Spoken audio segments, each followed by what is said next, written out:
Sejam todos bem-vindos. Nós estamos estudando o quinto tratado de Maitreya, o Taratantra Shastra. Foi comentado por Asanga e surgiu no século III.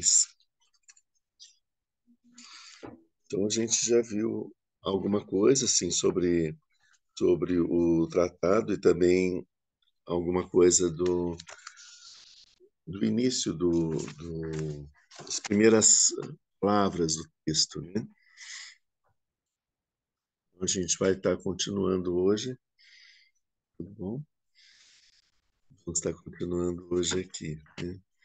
A gente vê a importância desse trabalho, ela é fundamental, né? Ela vem, como a gente já tinha visto, de um pedido de Asanga, de orientações, de instruções sobre a Prajnaparamita, que era um tema que ele não conseguia compreender completamente, né? E aqui todos nós já sabemos de cor a Prajnaparamita, a gente estudou há alguns anos, né? Ela já é. Pois é. Então, mas na verdade, assim, a gente vê que a Asanga, por mais que estudasse a Prajnaparamita, ele tinha dificuldades de compreensão, e aí ele entra em retiro para poder pedir instruções para Maitreya. Esse ponto, assim, já é um ponto para chamar a nossa atenção, porque ele vai para uma caverna para fazer um retiro e meditando e recitando o mantra de Maitreya, buscando um contato com Maitreya. Ele não era uma pessoa como nós, né? Assim, a gente vê que ele já tinha um treinamento espiritual muito profundo, né? Tanto que ele estava buscando ser instruído não por um lama, mas por um bodhisattva, né? A gente tem essa, eu vou dizer assim, cada discípulo ele tem o mestre que está adequado à sua capacidade, ao seu nível, à sua compreensão sobre o caminho, né? Então, o mestre dos bodhisattvas são os Budas, né? Os bodhisattvas aprendem com os Budas, são seus mestres. Os mestres dos grandes lamas são os bodhisattvas, né?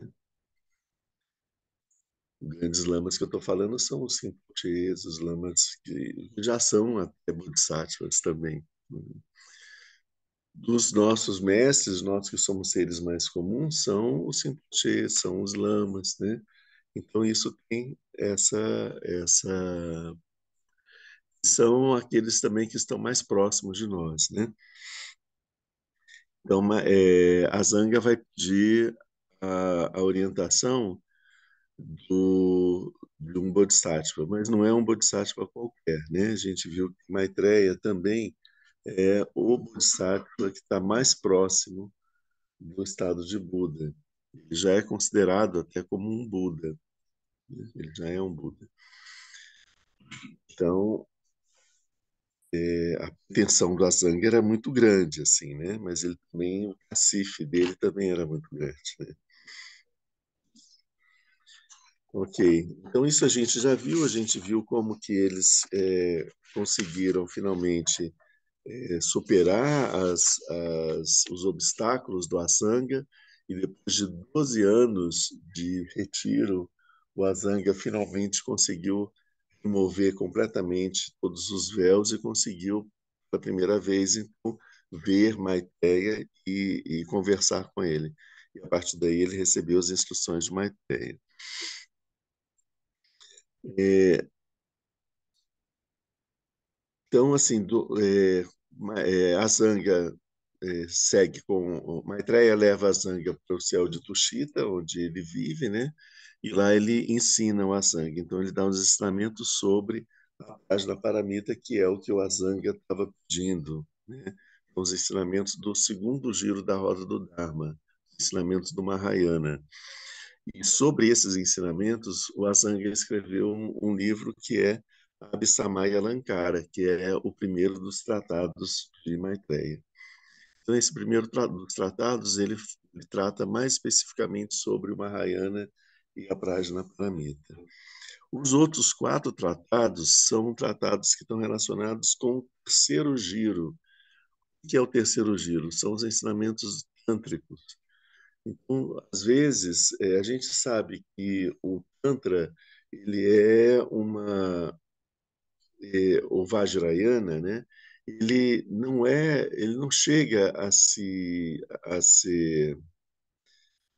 diferenciar o suficiente para poder ser um terceiro giro da roda do Dharma dado pelo Buda, né? Ele é um aspecto do segundo giro, do Mahayana. O que eu estou querendo dizer com isso? A gente tem o primeiro giro dos ensinamentos do Buda, é o Hinayana, os ensinamentos que falam sobre a liberação individual, sobre o trabalho que a gente deve fazer para a gente conseguir sair do samsara e alcançar o nirvana, né? É um trabalho pessoal, né? No segundo giro da roda do Dharma, o Buda introduz outros conceitos que são tão específicos que se torna um segundo tipo de ensinamento, né? E esses outros elementos introduzidos pelo Buda são a importância sobre o amor, bondade e a compaixão, como uma forma de poder fazer a pacificação e a suavização do ego e, ao mesmo tempo, permitir que as qualidades da mente de Buda possam se manifestar. E uma outra descrição do caminho que leva ao despertar, que é o chamado de o caminho dos Bodhisattvas, o caminho das 10 terras, né? Em cada terra dos Bodhisattvas é um lugar onde alguns aspectos de purificação da mente vão acontecendo. Então, esse é o caminho do Mahayana, que é descrito na Prajnaparamita. O caminho do Vajrayana é um caminho, ele é essencialmente Mahayana, mas ele é um jeito, mas é uma forma de você praticar o Mahayana, uma forma rápida de praticar o Mahayana, onde você faz meditações nas práticas meditativas, e você faz uma autoidentificação com os idãs, com os aspectos da mente do Buda, estão presentes na nossa mente também. Então, quando a gente faz essa autoidentificação, é como se a gente fizesse com que um aspecto da mente de Buda que está em nós, ele se manifeste em nós. Então, é uma forma mais rápida de a gente fazer a manifestação plena da mente de Buda na nossa mente, né? Da gente conseguir retirar os véus que nos impedem de enxergar a nossa verdadeira natureza. A gente vê que isso, na verdade, não é um terceiro tipo de ensinamento, mas ele tem algumas características tão importantes que algumas vezes é chamado de terceiro ciclo, como é falado aqui, né? Terceiro giro. Então ele diz que Maitreya também dá ensinamentos do terceiro giro, sobre o sentido relativo e sobre o sentido absoluto. Então, os ensinamentos, isso quer dizer que esses outros tratados de Maitreya, eles especificamente vão tratar de temas que são temas mais próprios do próprio Vajrayana, né? Então, ele vai fazer 2 tratados sobre o sentido relativo, que a gente quer sobre a verdade relativa, sobre a realidade relativa, a verdade relativa, e 2 tratados tratando da realidade última, né? Esses 2 tratados da realidade última, a gente vai ter o sentido absoluto, né? A gente tem o Abhisamaya Lankara, que eu já falei, e o Taratantra Shastra, que é o tema que a gente está vendo aqui. Então, a gente inserir que dos ensinamentos de Maitreya, a gente está vendo os ensinamentos dele, que são mostram, que tratam sobre a verdade última, sobre a verdade absoluta.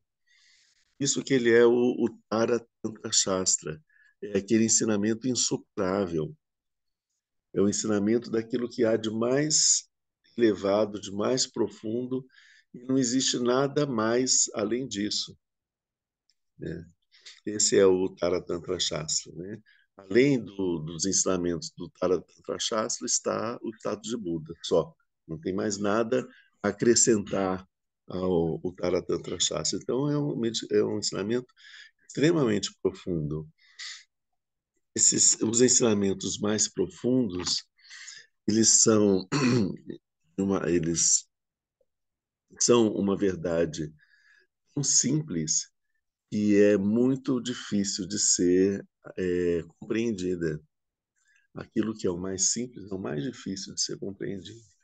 A gente a gente está vendo aqui uma realidade cheia de imagens, de pessoas, de cores, de móveis, de objetos e tudo. A gente se sente confortável nesse mundo com tanta diversidade.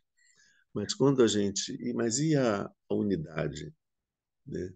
E se a gente, como que seria para a gente estar diante da unidade de todos os fenômenos, do sabor único de todos os fenômenos, que é o que a gente chama dessa realidade última, né?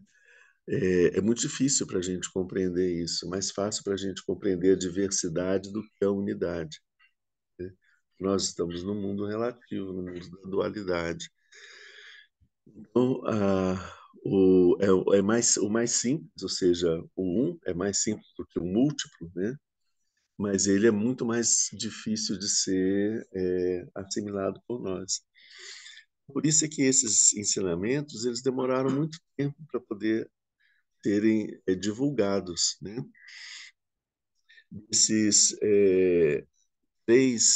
Desses cinco tratados do Maitreya, dois deles, deixa eu ver aqui,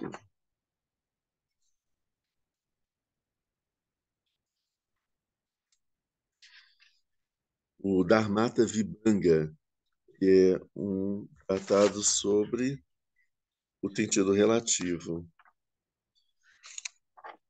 e o Taratantra Shastra eram tão difíceis de ser compreendidos que eles foram ensinados só para poucos discípulos. O Asanga, quando ele voltou, ele escreveu esses cinco tratados. E a primeira pessoa para quem ele foi ensinar foi o irmão dele. O irmão dele era um grande mestre da tradição do Hinayana, né? O Vasubandhu, né? Os dois são dois mestres fundamentais daquele século IV, né? Então ele ensina para o Vasubandhu todos esses ensinamentos e o Vasubandhu ele ensina para os seus discípulos. Então existe uma linhagem de transmissão desses ensinamentos que passa por Vasubandhu e pelos seus discípulos, né? E outra linhagem dos ensinamentos que passa por Asanga e os seus discípulos. E esses outros dois ensinamentos não consegui, não, foi difícil de ser difundido de uma forma ampla, porque as pessoas não conseguiam compreender. E você poder transmitir, fazer uma linhagem, uma transmissão do ensinamento, isso é feito de mestre realizado para mestre realizado. É assim que acontece uma linhagem, né? Então, eu transmito o ensinamento que eu realizei, que eu compreendi completamente, que eu domino. Então, isso eu transmito esse ensinamento. O meu discípulo, ele estuda, ele medita, ele pratica, e até que ele consegue realizar esse ensinamento. Então, ele está em condições de transmitir. Então, é assim que acontece a linhagem de transmissões dos ensinamentos. É sempre de grandes mestres, tendo como discípulos grandes mestres, né?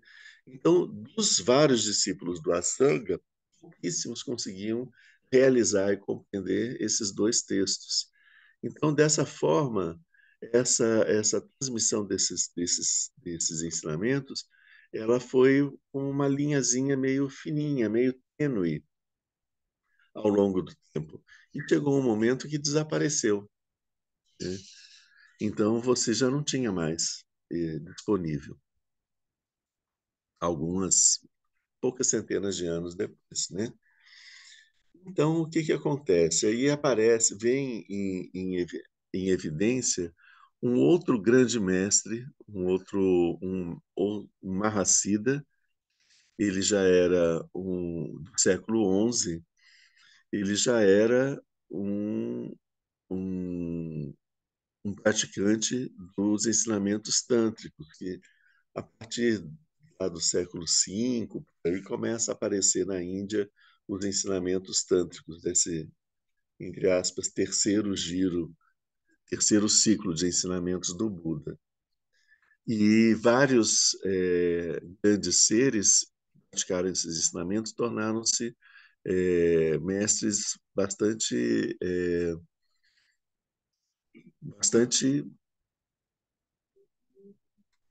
grandiosos demais, né? Bastante maravilhosos, fantásticos, né? Por exemplo, a gente tem Padmasambhava, né? Que viveu mais de 1000 anos, né? Padmasambhava nasceu pouco tempo depois da morte do Buda e depois ele foi para o Tibete e ele não morreu, né? No Tibete, ele viveu no Tibete há algum tempo, realizou o trabalho que ele tinha que realizar no Tibete e depois ele partiu para uma ilha onde haviam seres uma, com uma maldade muito grande e uma capacidade muito grande de fazer o mal que ele dizia que ameaçavam a existência da humanidade inteira. Então ele partiu para lá para poder pacificar esses seres, né?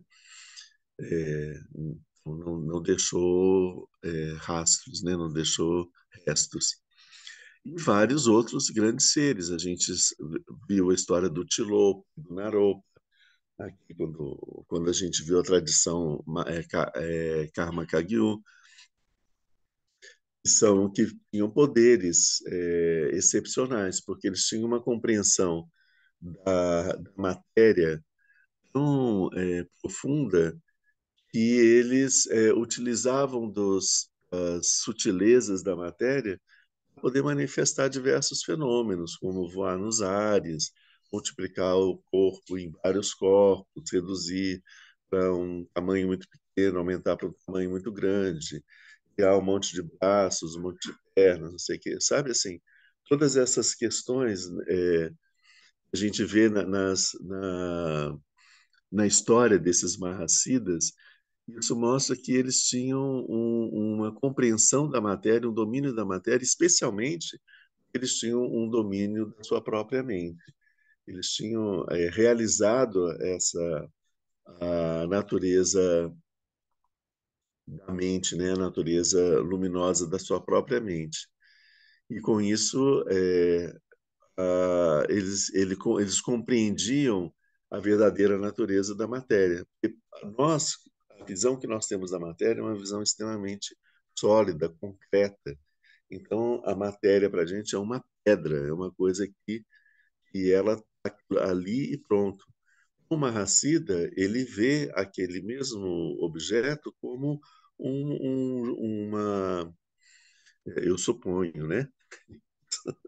Não posso falar porque eu não sou Mahasiddha, mas ele vê, eu suponho que ele veja aquela mesma pedra que a gente vê densa como uma nuvem de energias e de átomos e de forças, né?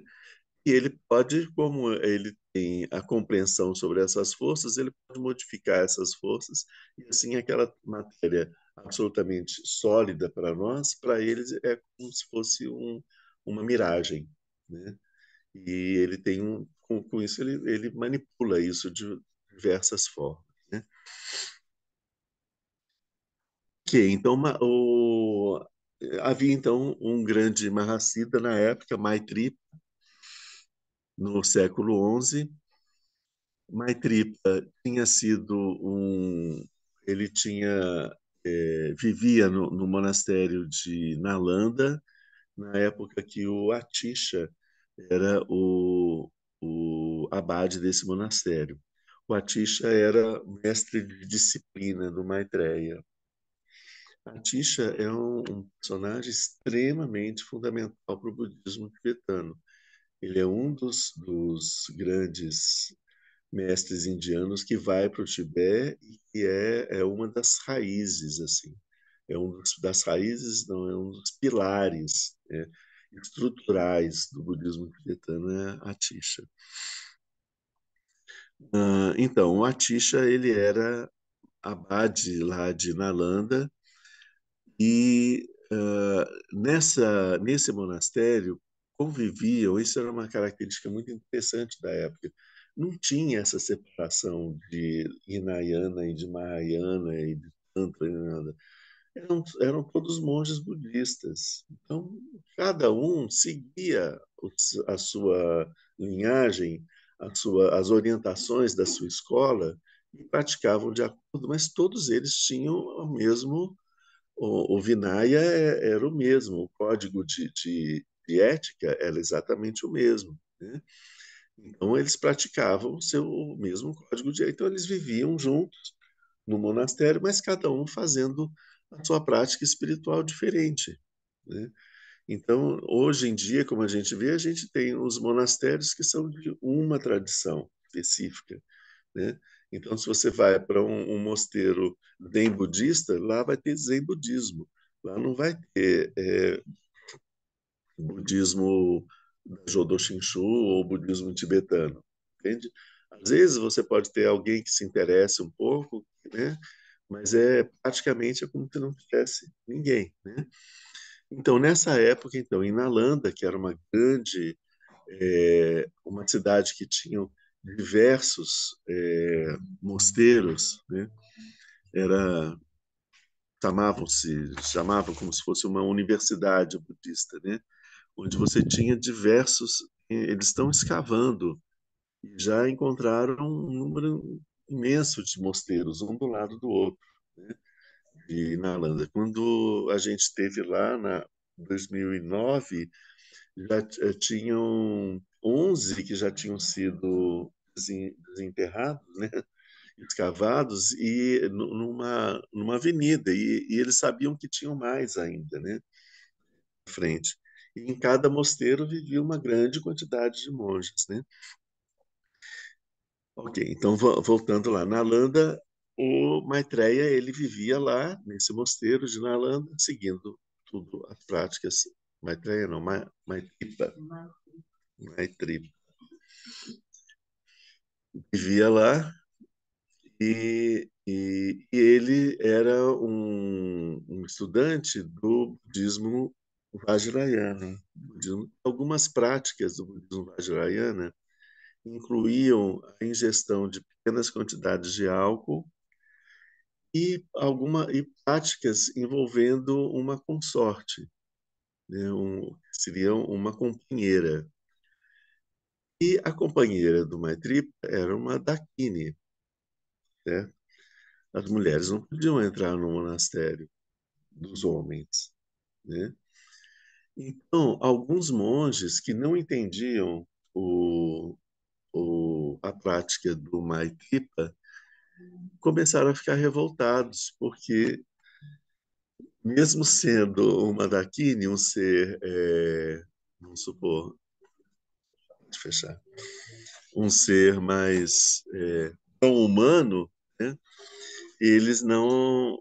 Começou a ter uma confusão grande no monastério por conta disso, falaram, se queixaram, né, para o Atisha, e o Atisha teve que chamar o Maitripa e falou: olha, você rompeu com as regras do monastério, você é expulso da comunidade. E o Maitripa ele saiu tranquilamente. Quando ele saiu de lá, tinha um rio que passava ali em frente. Ele tinha que atravessar o rio estava bem forte, né? Aí ele pegou o tapetinho dele, que era um tapetinho de meditação, colocou em cima da água, subiu em cima do tapetinho, atravessou o rio em cima do tapetinho. Quando os monges viram isso, eles ficaram se sentindo culpados e arrependidos do que fizeram, porque é aí que eles perceberam que o Maitripa era um grande realizado, mestre realizado. Estava ali entre eles como se fosse um deles, mas que era um grande realizado.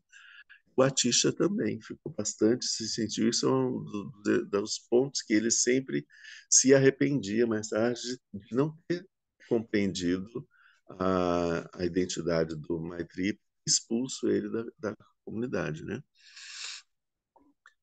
Só para ter contextualizar, se a gente fosse pegar num ranking, né, nessa situação fica evidente que o Maitripa era de uma dimensão muito mais elevada do que o Atisha, né? É interessante a gente pegar que como o nome dele Maitripa, né? Maitri de novo, né? A relação que ele tem com Maitreya é muito profunda, porque ele canaliza, por assim dizer, ele manifesta, não vou usar o termo canalizar, né? Ele manifesta um aspecto mesmo aspecto da mente de Buda, que é o amor, bondade, né? Então a relação dele com o Maitreya espiritual, ela é muito íntima, ela é muito profunda, né? Ele é uma manifestação do amor, bondade, tanto quanto Maitreya. Ele é da mesa como se ele fosse um filho de Maitreya, né? Ele tinha. Então, mais uma vez, a gente está vendo de novo que quando a gente está falando de Maitreya, é como se fosse o Maitreya influenciando o Maitreya. E tem várias histórias sobre o Maitripa que a gente vai encontrando quando a gente lê sobre a vida dele, né? Uma das histórias é que ele estava ensinando uma vez e alguém foi afastar um cachorro que estava por perto, pegou, jogou uma pedra no cachorro. Quando a pedra tocou no cachorro, o Maitripa caiu com dor. Aí quando eles foram acudir o Maitripa, ele estava com uma ferida no lugar pedra teria atingido o cachorro, né? Assim, o nível de sintonia, de compaixão dele era tão grande que ele manifestava, ele sentia nele a dor dos seres, né? De novo um cachorro. É, essa foi muito boa, né? Como foi na história do Azanga, né? Bom, então o que se conta é que um dia, depois de uma tempestade, um raio atingiu uma estupa e destruiu uma parte dessa estupa. E o Maitreya chamou a atenção do Maitreya que tinha uma luz que irradiava dentro da estupa. Então ele vai lá para ver que tem e ele entra ali, né? E o que é que estava produzindo aquela luz e ele encontra os tratados de Asanga, o Tantra Shastra e o Dharmata Vibhanga. Então, eram os textos perdidos do Asanga. E ele fica bastante impressionado e ele procura o seu mestre também para poder checar se aquele texto era verídico, né? E aí ele é confirmado. É, chama a atenção mais uma vez que um dos objetos símbolos de Maitreya é um stupa. Como a gente viu em vidas anteriores, né, ele na sua devoção ao Buda Shakyamuni, ele criava na sua cabeça, acima da sua cabeça, aparecia uma estupa de cristal, né? Então, o estupa sempre foi um dos símbolos do Maitreya. Então, de novo, né, dentro de um stupa que é encontrado o Taratantra Shastra. Isso é óbvio, né? É Maitreya que ensina esse texto. Então, é mais uma vez uma outra referência ao próprio Maitreya, né? O texto ter sido encontrado lá. Esse é o texto que nós temos, né? É um dos textos que nós temos. O, então, a partir daí, o Maitripa, ele estuda o Taratanta Shastra, pratica, e ele passa a ensinar também para seus discípulos. E ele ensinando para os seus discípulos, o Maitripa, é um dos mestres que foram é um dos mestres de Marpa. Marpa teve vários mestres também, além de Naropa, não foi só Naropa. Ele estudou com outros mestres e entre eles o Maitripa. O Maitripa ensina isso para o Marpa. O Marpa introduz esses ensinamentos na linhagem Karma Kagyu e o terceiro Karmapa ele faz um comentário sobre o Tara Tantra Shastra, um comentário pequeno. Mais tarde a gente vai ter um comentário também do Djangon Kultru, né? Então, ele é assimilado, né? E é ensinado dentro dessa linhagem. Mas, então, o texto que nós temos hoje é esse texto de Maitripa, é o texto que está no cânone tibetano. Porém, recentemente, foi encontrado, não sei dizer quando foi encontrado um texto em sânscrito, que até então se dizia que esse texto, a gente não pode dizer que é do Asanga, foi o Maitripa que encontrou, de repente é ele mesmo que escreveu, foi inspirado, todas essas especulações que os estudiosos, né, os orientalistas fazem, porque eles não conseguem aceitar as coisas descritas, né, essas a forma como a tradição ela se apresenta, ela se apresenta para o mundo, né? Então eles sempre querem trazer aquilo para a visão cientificista ocidental, né? Então havia muitos questionamentos sobre isso, não queriam atribuir, né? Diziam que tinha sido um texto inspirado, e tal. Como eu estou dizendo, recentemente foi encontrado um texto bem antigo, acho que ele foi traduzido para o chinês no século V, se eu não me engano, ou seja, 200, 150 anos, 200 anos depois do Asanga. Então, era o texto do Asanga, e foi traduzido do sânscrito para o chinês, né? E esse texto é praticamente idêntico ao texto de Maitreya. Então, a gente vê que realmente é o mesmo texto, devia estar guardado dentro da estupa, que nas estupas se guardam vários objetos sagrados, textos, mantras, várias coisas assim. Então, é mais do que natural que dentro de uma estupa tivesse alguns textos sagrados também, né? Então, essa é uma história de como essa tradição chega aqui para a gente. Ao mesmo tempo, a gente tem o Maitreya, sim, como estava dizendo, o Maitripa ele precisa de ter uma certeza que aquele texto é mesmo o texto ensinado por Maitreya. Então, o que é que ele faz? Ele vai falar com Maitreya, né? E ele medita e tudo, e ele faz, Maitreya aparece para ele, né?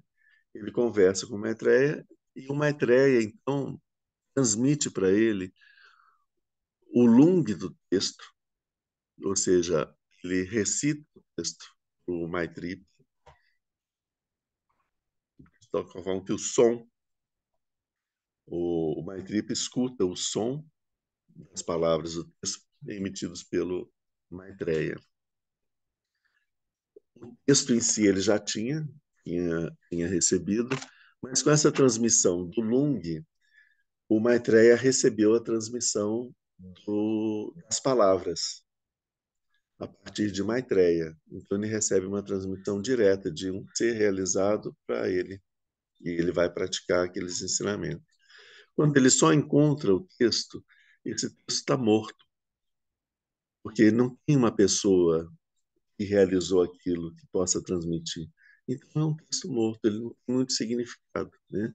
Mas quando Maitreya recita todo o texto para ele, Maitreya transmite o texto para ele com a realização dele, ele dá esse ensinamento. E ele dá um outro ensinamento que é chamado sentido. Ele explica para o Maitripa o sentido do texto, né? Então, o Maitripa ele recebe as duas transmissões das palavras e a transmissão do sentido, né? E aí ele ensina, a partir daí ele começa a ensinar essas duas linhagens, a transmissão das palavras e a transmissão do sentido. Nem sempre elas eram feitas ao mesmo tempo, né? A transmissão do sentido ela se passa pelas práticas de meditação, né? E a transmissão do texto, das palavras, também por outro tipo de prática. Um dos discípulos, mais tarde, ele vai pegar. Onde que está esse aqui? Ele vai receber esse texto e vai incluir na prática do Mahamudra. Então, ele faz uma junção do Uttara Tantra Shastra, do Maitreya, com os ensinamentos do Mahamudra. E é essa junção que é o que vai ser ensinado na linhagem Karma Kagyu através do terceiro Karma. Então, mais umas informações sobre a origem desse ensinamento. Então, eu falei que esse ensinamento é simples, né? Porque e a dificuldade de compreender é isso. Como a gente vê aqui, a gente vai ver aqui nessa próxima. A gente tinha visto, né, que o Maitreya, quando ele ensina, ele fala para o Asanga o seguinte, e aquele ensinamento vem do, do Sutra do Dharani Ishvara Raja Sutra, que é a Dharani, né, do ensinamento ali, do Sutra sobre os ensinamentos dados por rei Maheshivara. E tem também um outro sutra, que é o Sutra da Entrada em Lanka, que é um outro sutra também, que também traz algumas referências que são utilizadas, são extraídas para se compor esse ensinamento. O ensinamento do Tara Tantra Shastra, ele vai enfocar sobre a natureza da mente de Buda. Esse é o ponto, ou seja, que é o ponto que é mais insuperável, né? Não existe nada mais do que além disso, né? E então aí ele fala, por exemplo, aqui, logo no começo, a síntese desse ensinamento, aqui nesses versos, ele diz: do Buda vem o ensinamento, do ensinamento vem a assembleia, a nobre assembleia. Nesta, o germe, essência do conhecimento transcendente. A realização do conhecimento transcendente, o supremo despertar, acompanhado dos poderes e qualidades para realizar o bem de todos os seres. Isso para Tantra Shastra.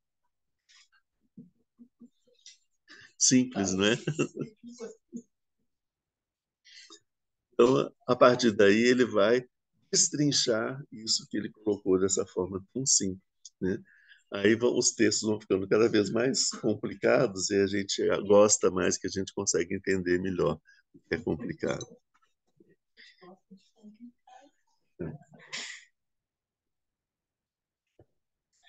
Essa,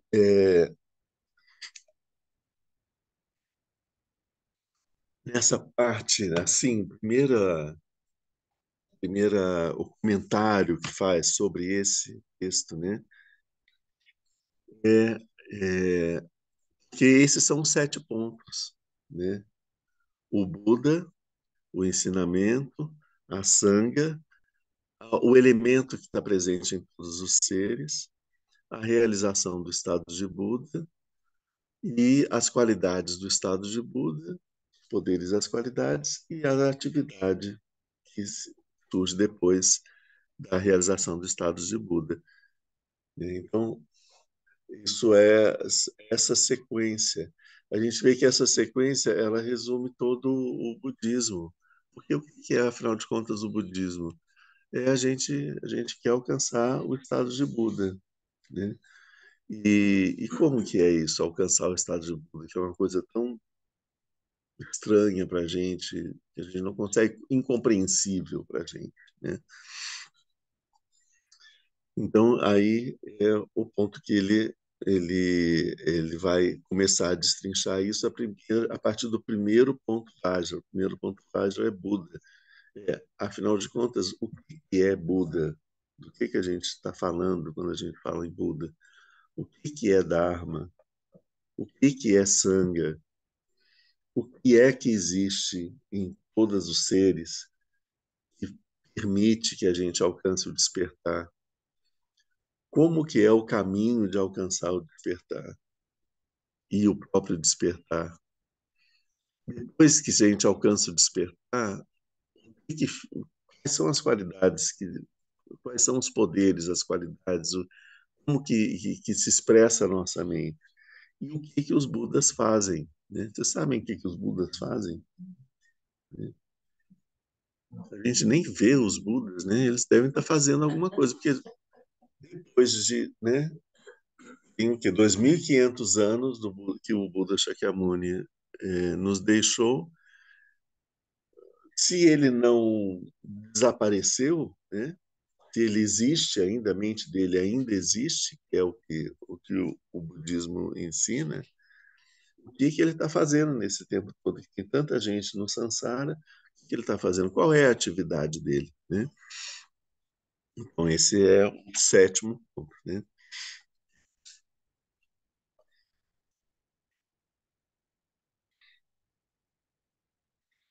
Aqui, então, o Asanga comenta da seguinte forma: quando o Buda entra no mundo, ele é a raiz de todas as boas qualidades, de todas as formas de verdadeira felicidade.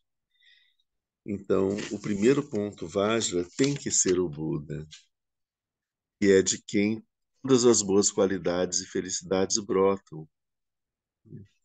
Então, vou pegar o texto todo aqui. Uma vez que o Buda entrou no mundo, para ajudar os outros seres, ele girou a roda do Dharma. Então, do Buda jorra o Dharma, que é o segundo ponto, Vajra. Então, esse é, a gente vê toda a, toda essa quantidade de sentidos que vem com a vinda do Buda. A gente viu, né, toda a história do Buda, ele mostra como que o Buda parte do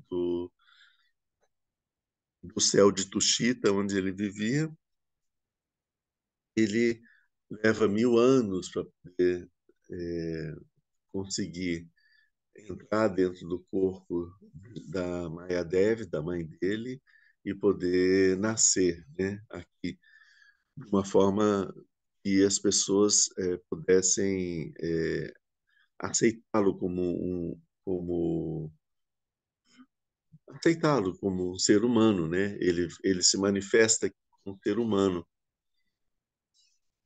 Porque se ele viesse como um ser espiritual, alguma coisa assim, mesmo sendo visto pelas outras pessoas, as pessoas sempre iriam estar dizendo, Buda é fácil, porque ele não, né, ele não tem que lavar a roupa ali, né, ele não sente dor, né, ele não tem um corpo como nós, né?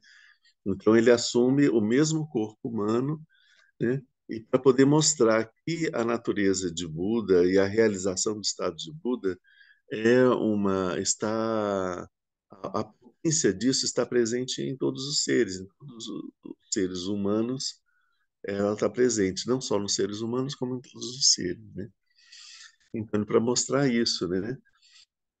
E da mesma forma, ele passa para o Paranirvana como um lembrete para as pessoas de que, mesmo tendo já superado a morte, que foi que acontece durante a iluminação do Buda, o despertar do Buda, ele ele rompe os limites de nascimento e de morte. A partir daí ele não tinha a morte já não fazia mais, ele não estava mais sob o domínio da morte.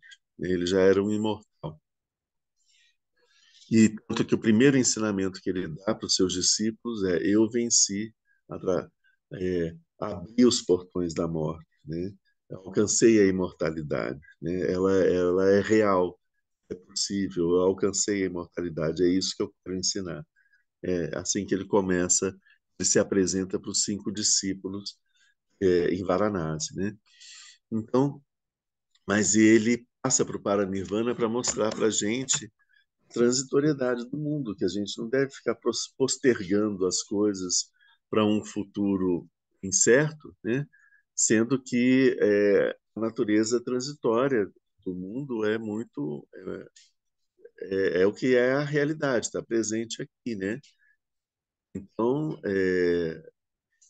uma forma para que a gente não relaxasse, não ficasse preguiçoso e buscasse rapidamente alcançar o despertar enquanto a gente está com esse corpo, né? Então, mostrar isso, né? Ele ensina para a gente com a partida dele, né? Todo o processo, todo o sutra que fala da partida dele, diversas vezes tem essas referências. O Buda não precisa morrer, né? Ele não precisa ir embora, né? Mas ele fica a partir do momento em que existe um pedido de que ele continue ensinando, continue presente. Então, enquanto ele não fica no mundo porque ele quer viver, ele não tem nenhum interesse em estar experimentando a vida como nós experimentamos aqui, isso não significa nada para ele, né? Ele tem interesse em estar no mundo na medida em que ele realiza alguma coisa, em que existe uma demanda para que ele esteja aqui para poder estar ensinando alguma coisa.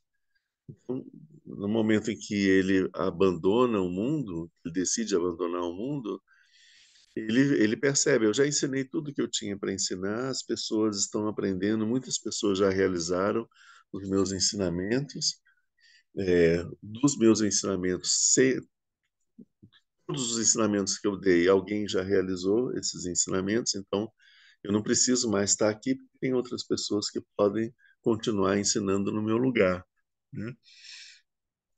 Assim que aí é nesse ponto que ele decide, não há mais necessidade que eu esteja no mundo, né? E, enfim, mas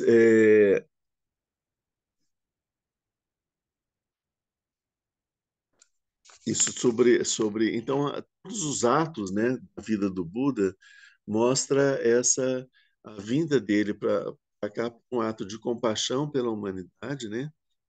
E uma forma de poder ajudar, dar um ensinamento à humanidade para que a gente conseguisse escapar desses caminhos tortuosos e viciosos do samsara que acabam é, sutilmente fazem, nos enganam, né? As fantasias, essa ilusão toda do samsara nos enganam, nos prendem e nos sangram ao mesmo tempo, né? Então essa armadilha que exaure toda a nossa energia, o nosso poder e nos causa tanto sofrimento, né? Para isso é isso que ele vem. Então a origem de tudo, a origem, o primeiro ponto, a origem do ensinamento, a origem do Hinayana, a origem do Mahayana, a origem do Tantra Shastra, a origem, tudo isso começa com Buda, né? Então, esse é o primeiro ponto. O Buda, né? O Buda veio ao mundo. alcançou aqui o despertar, né? Depois que ele alcança o despertar, ele é solicitado a ensinar. Então, ele começa a ensinar. Então, o Dharma, que é o ensinamento, ele surge a partir do Buda, né? A partir da presença do Buda surge o Dharma. É natural, é espontâneo, né? Apareça o Dharma. Uma vez que o Buda entrou no mundo para ajudar os outros seres, ele girou a roda do Dharma. Então, o Dharma brota dele, né? Uma vez que o Dharma existe, quando o Buda ensina o Dharma, né? O Dharma se espalha, se difunde, ele vai sendo, ele vai ensinando para várias pessoas, essas pessoas vão comentando com outras pessoas, de repente alguns dos discípulos dele já aprendem o suficiente para poder estar ensinando, então o Dharma vai se espalhando, né? Ele surge do Buda e ele se propaga através dos seus discípulos, né? E assim, quando os seres estão prontos para entender o Dharma, eles praticam o Dharma, cada um de acordo com a sua habilidade e o aspecto do caminho que seguem. Isso é bem interessante, esse texto, a forma como isso está escrito aqui, né? Quando os seres estão prontos para entender o Dharma. Então, quando o Buda ensina o Dharma é tão diferente de tudo que a gente estava. É tão óbvio, né? O Dharma é óbvio, né? Quando a gente estuda, a gente fala, mas é isso mesmo, né? Sim, tá certo, é isso mesmo. Ele é muito óbvio. Mas ele é completamente diferente de tudo como a gente estava habituado a funcionar e a entender e a compreensão do mundo, né? Então, quando é uma coisa estonteante, né? Para as pessoas, de repente, ouvem um ensinamento totalmente inesperado, né? Para que você possa reconhecer que isso é um ensinamento verdadeiro, correto, que deve ser seguido, ou seja, que você compreenda esse Dharma, leva um certo tempo. Esse é um ponto importante para a gente ver, que não é só chegar aqui, ensinar e pronto. É preciso que você alcance a grandiosidade, né, desse ensinamento para você poder se dedicar a praticar isso. A gente, na nossa vida diária, a gente está envolvido em um monte de atividades mundanas, atividades do mundo, né? São com todo o nosso tempo. Então, para que uma coisa chame a nossa atenção ao ponto da gente abrir na nossa agenda um tempo, poder dedicar para isso, para poder entender, para poder praticar e para poder seguir, né? Incorporar no nosso comportamento, preciso que a gente tenha uma compreensão mínima do valor que isso significa, né? Quando os seres estão prontos para entender o Dharma, eles praticam o Dharma. Prontos para entender o Dharma é não só o sentido das palavras, mas no, também aquela questão de o Dharma é tão fundamental na minha vida quanto eu me alimentar ou eu respirar, né? Se eu não posso parar de respirar, né? Então, a prática do Dharma, ela deve ser tão, tão, tão significativa assim para a gente, a ponto que é como se não praticar o Dharma é como se fosse parar de respirar. Ela ela tem que ser entendida como uma coisa extremamente importante para fazer para que a gente não porque deixar de praticar o Dharma significa enfrentar um grande sofrimento, né?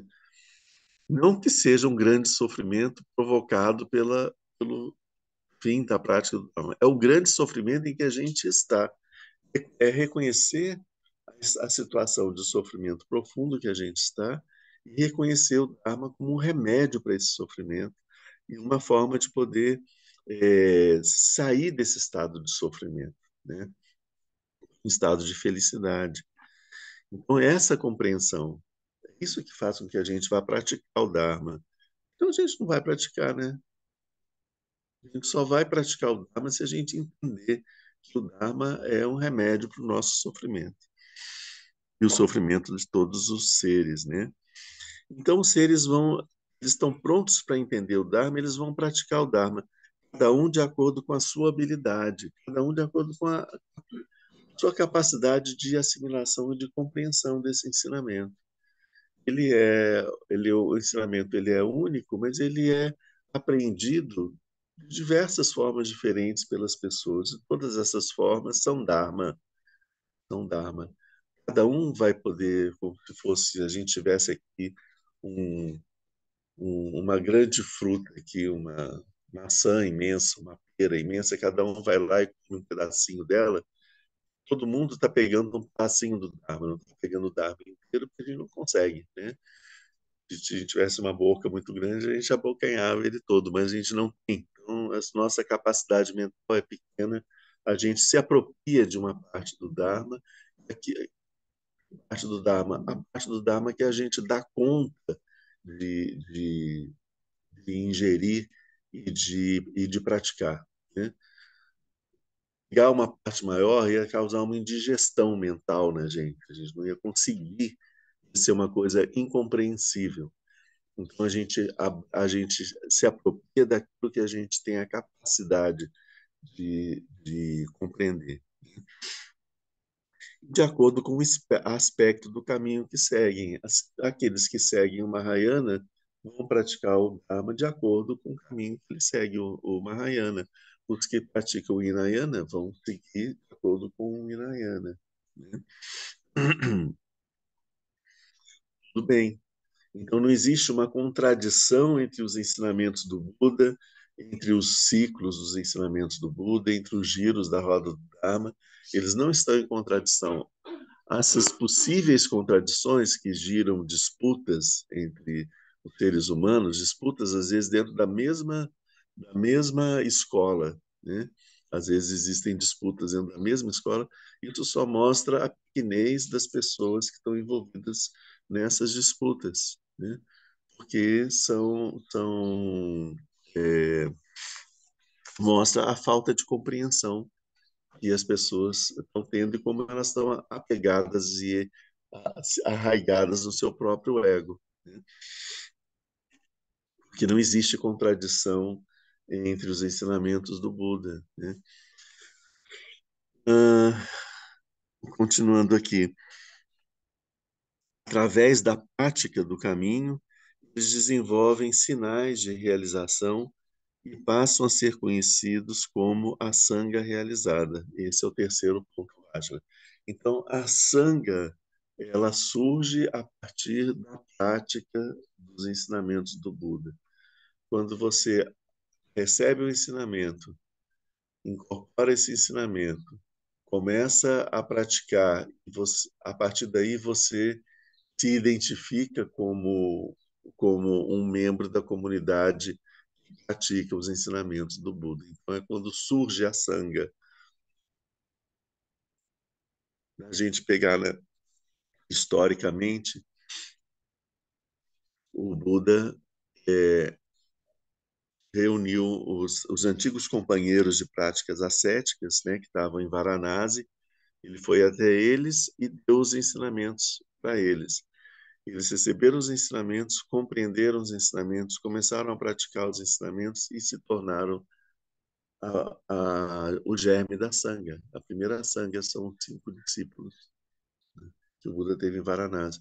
A partir dali, o Buda, com seus 5 discípulos, eles seguem viajando pela Índia e vão encontrando com outras pessoas que vão recebendo o ensinamento do Buda, compreendendo aquilo com a mente, começam a praticar, isso faz com que modifique completamente os seus interesses, as suas, o seu comportamento, e a partir daí eles se tornam, fazem parte da Sangha. A gente vê que quando o Buda começa a ensinar, né, ele vai ensinando, os primeiros discípulos dele são meio que pensados, escolhidos. É uma pessoa que aparece na frente dele, que ele sente-se, né? Ele fala para sentar e ele vai e ensina. E aí ele vai encontrando um outro. Então, esses vão aparecendo ao longo dos sutras que falam sobre o início da prática do Buda, vai aparecendo até que, de repente, começam a chegar grupos maiores, né? E aí o número de discípulos dele vai aumentando, vai chegando a milhares, né? Mas no começo era assim, eram seis, eram cinco, depois chega mais um, passa para ser seis, depois aparece mais um, então agora são sete, né? Mas como que ele fazia? Ele ensinava para aquele discípulo, falava sobre as quatro nobres verdades, que era o ciclo que ele estava ensinando naquele momento, né? E, e ia ensinando, as pessoas compreendiam, né? O Buda conseguia, ele tinha a capacidade de perceber na mente do discípulo, né, que está diante dele, onde que as coisas estão pegando, quais são as ideias falsas que constroem aquela visão de mundo que aquela pessoa tem, que faz com que ela não enxergue a realidade. Então ele vai, como ele sabe disso, ele vai lá e, com o discurso dele, ele vai destruindo essas visões falsas, e isso faz com que desmorone toda essa construção que a gente tem da nossa visão de mundo. E aí as pessoas conseguem ver. Então, às vezes, na descrição fala que o discípulo, então, ele viu. Fala assim, então, ele viu que as coisas são assim. Então, não é só porque o Buda falou. De repente, ele falou, nossa, realmente é assim, né? Agora eu entendi, né? Então ele produz isso. Então, quando isso está pronto, o discípulo fala: eu tomo refúgio no Buda. Eu quero tomar refúgio no Buda. Então o Buda chegava e dizia: venha, monge, né? Era a forma como ele chamava para poder ordenar aquele discípulo como um monge. E era naquele momento a comunidade era a comunidade de monges. Depois é que surge a comunidade leiga, né? Então ele fala, venha monge. Então a pessoa vinha e ali ele era ordenado como monge. Então tem essa sequência. O Buda, o ensinamento, então aparece a Sangha, né? Bom, a Sangha que é esse terceiro ponto Vajra. A gente vai, deixa eu ver. A gente pode continuar aí. Quando o Buda, o Dharma e a Sangha estão presentes, existe a possibilidade de realizar a existência da natureza de Buda. Apesar das pessoas possuírem a natureza de Buda desde o começo do tempo, quando as três joias estão presentes, é que é possível que os indivíduos aprender sobre a budeidade e aí começar a manifestar a natureza de Buda. O que ele está querendo dizer aqui é o seguinte: aquelas pessoas que estão na Sangha já estão desenvolvendo a natureza de Buda, já sacaram a natureza de Buda e estão seguindo o caminho para se tornar Budas, certo? É, mas para todo o conjunto da humanidade, se você tem presente apenas o Buda e o Dharma, mas não tem uma Sangha, o Dharma vira uma coisa meio nada, né? Não tem sentido, é um livro que alguém escreveu ali, né? Não tem significado nenhum. Quando aparece a Sangha, as pessoas param para ver que, ok, o Buda, mas ele é o Buda, né? Então tudo bem. O Dharma, sim, ele está ensinando, mas isso não é para gente. Aí quando tem alguém que pratica e que segue e que está se tornando parecido com o Buda, as pessoas falam, peraí, então é sinal de que nós também podemos? Quem é que dos seres humanos, alguns podem, todos podem, como que é isso, né? Então, é quando começa a ter essa, quando surge essa certeza de que é possível se tornar Buda, que eu estou vendo que tem alguém que se torna tá no caminho, é isso é que faz com que a natureza de Buda em mim, ela passa a ser uma realidade para mim. Ela é uma realidade sempre, como ele diz aqui. Apesar da natureza de Buda estar presente desde tempos sem começo, né, a gente só se dá conta da realidade dela quando a gente vê uma sanga praticando os ensinamentos do Buda. É isso que faz com que a gente reconheça que essa possibilidade existe, né, em nós.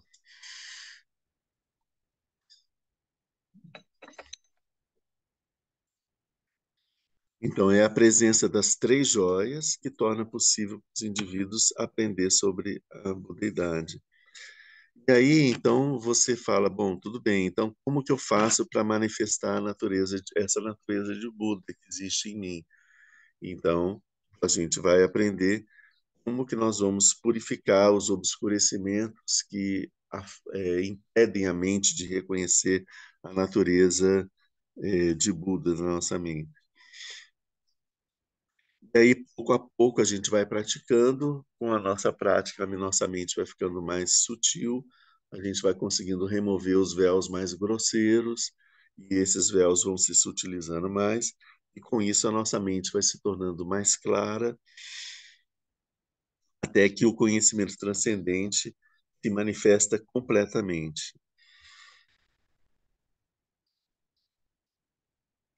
Então, mas para que isso aconteça, ou seja, aqui ele descreveu o processo do caminho do despertar, né?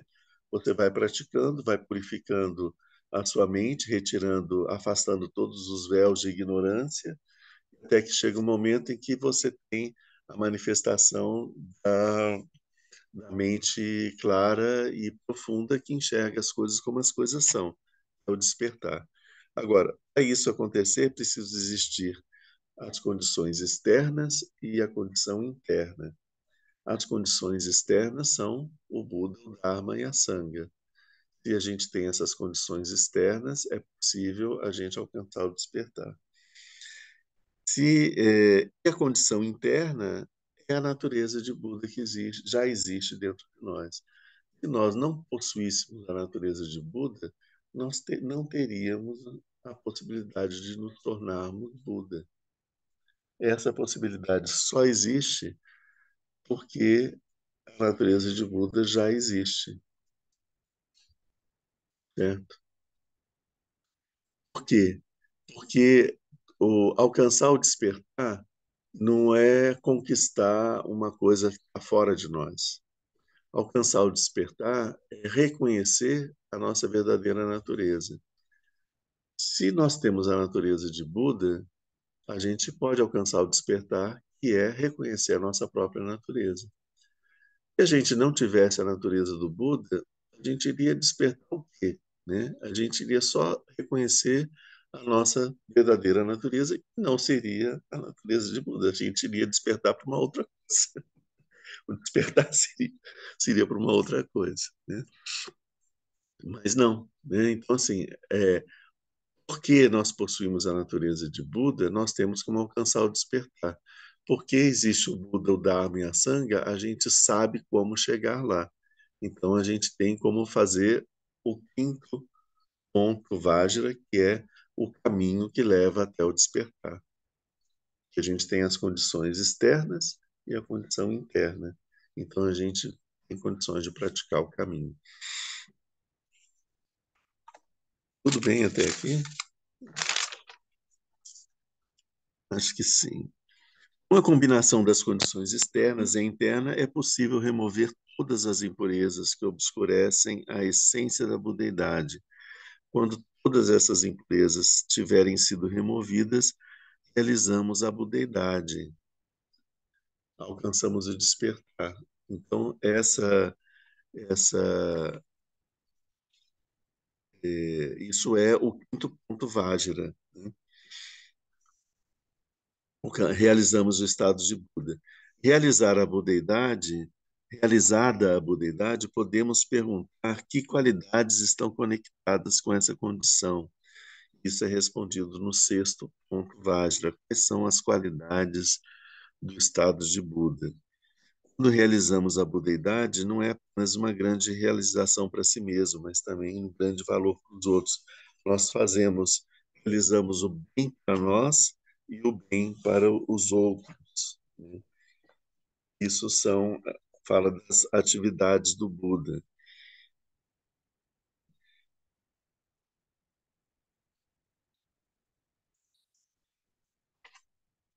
As qualidades da iluminação pertencem não somente ao aspecto do corpo, como também ao aspecto da mente.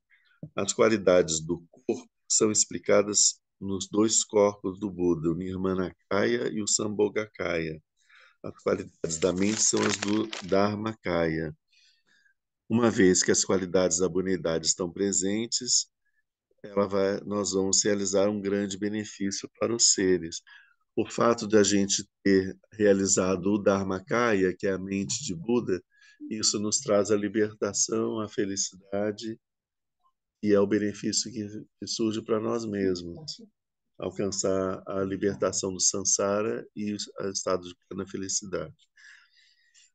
Realizando os outros dois corpos de Buda, o Sambhogakaya e o Nirmanakaya, nós temos como, através da nossa prática, fazer o bem para os outros. Através desses outros dois corpos, nós podemos fazer o bem para todos os seres, e assim, o fato de nós termos alcançado o estado de Buda produz um bem para nós e um bem para todos os outros.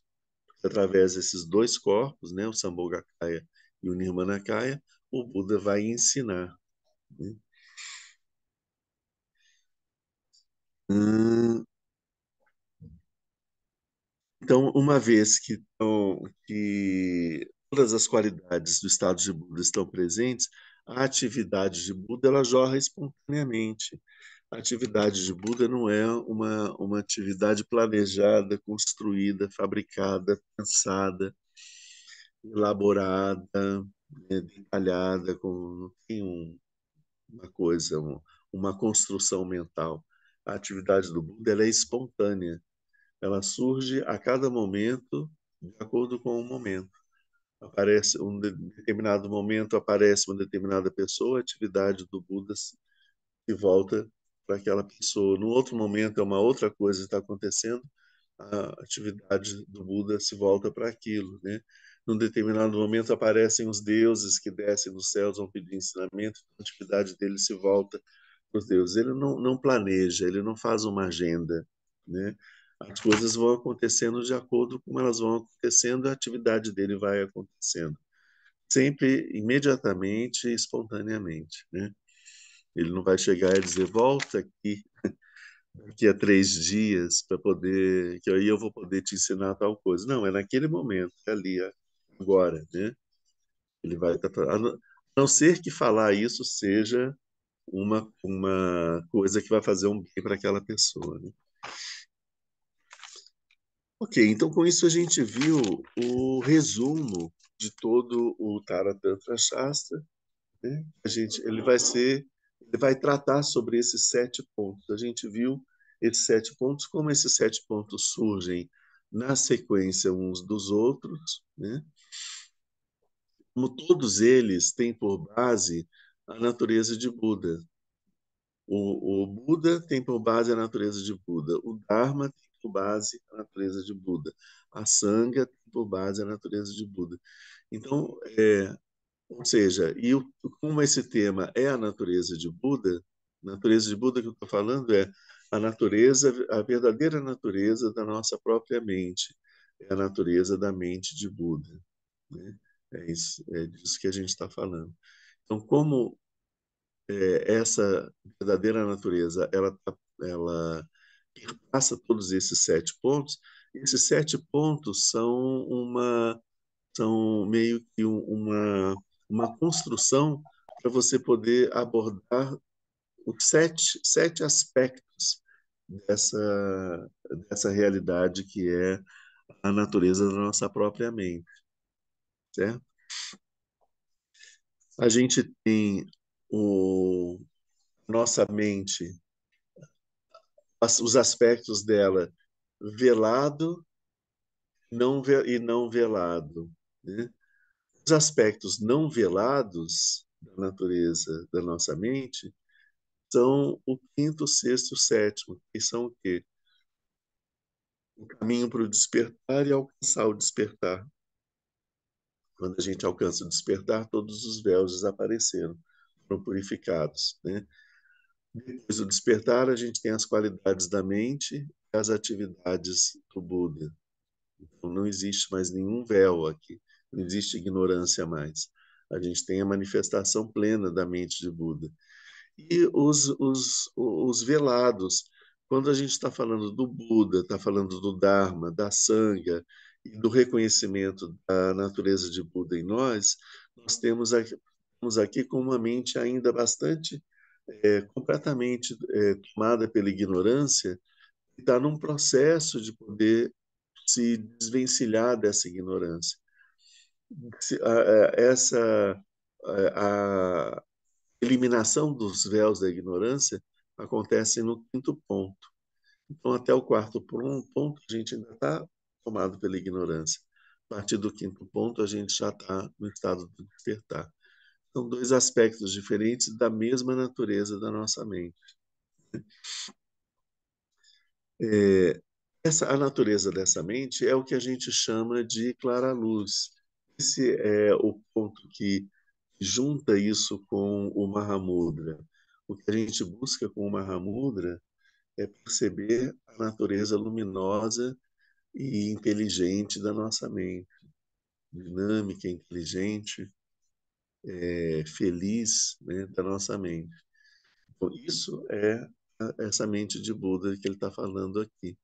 Então, é a clara luz. Por isso é que isso esse ciclo de ensinamentos tem uma relação tão íntima, como a gente viu da última vez, com Dorje Sempa, que é o Vajrasattva. O Vajrasattva é a expressão dessa clara luz, dessa natureza, dessa mente luminosa.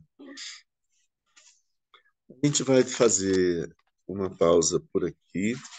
Se alguém quiser fazer alguma pergunta, tá no momento, né? Nós vamos voltar agora em novembro, no dia 5 de novembro. Eu vou voltar para a gente falar mais uma vez falando agora sobre o primeiro ponto já, que é sobre Buda, né? E depois a Lama Pelma continua os ensinamentos do mês de novembro, e em dezembro eu retorno de novo e aí a gente vê o mês inteiro, tá? E continua com os ensinamentos na sequência do Tarat. Então, espero que tenha ficado um pouco mais compreensível para todos. E se ninguém tem nenhuma pergunta, a gente vai fazer uma pausa que logo nós vamos voltar com a meditação.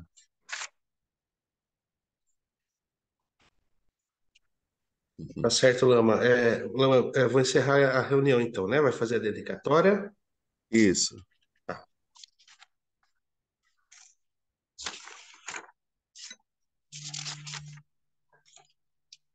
Gratidão. Um pouquinho, deixa eu achar aqui.